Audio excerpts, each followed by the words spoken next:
Hi, you guys. So I made it to work safely.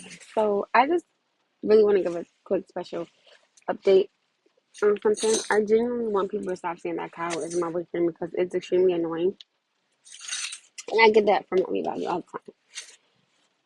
I don't want to end up by myself because of people's assumptions. I've already gone through something like that. It was this really big ordeal to where it made no sense of all the things that were being said when nothing that was being said was true.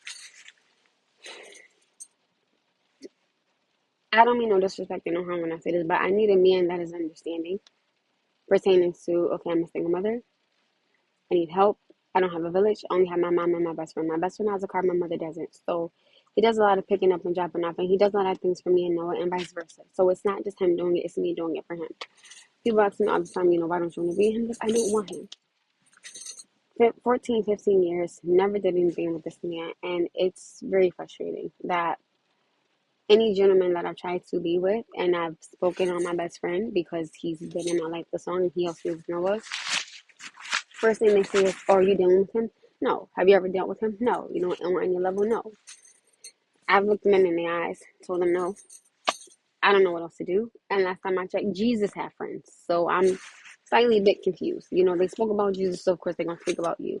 I don't know how to have a relationship and have a friendship with him. So, and I'm being honest, I don't, because a man will feel uncomfortable. I understand that and I get that. So I would definitely ask, what is it that I can do to make you more comfortable? Or, I would ask him, hey, what is it, what I can do to make you more comfortable? If both parties say, hey, we can't be around each other because it's the sense of uncomfortability, cool. I'll give that. But I can't have this man walk away from me because he's been in my life and in my son's life for way too long. I can't just be like, oh, well, I gotta go. I never want to be with somebody and they say, hey, well, you gotta let your best friend go. And then I let my best friend go, and then me and that person don't work out. Now I'm back to square one, and I have no friends, or I have nobody that's there for me and my son.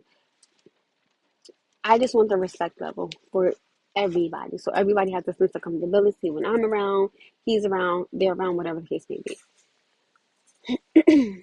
This is why I like to have tough conversations before I get with anybody or before I would deal with anybody, because I would need to know what are your likes and dislikes, and if they say, I don't want a woman that has no friends, then I would tell them straight up in the face, I predominantly have no friends. This is not going to work. I'm not going to hide nobody. I'm not going to fool nobody's feelings. I'm not going to lie to nobody.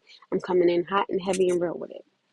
So if I end up by myself in the Sahara Desert sitting down with a dog, then so be it. But I don't know what to do. But he's not my man. I'm not his woman. Never happened and we never will be.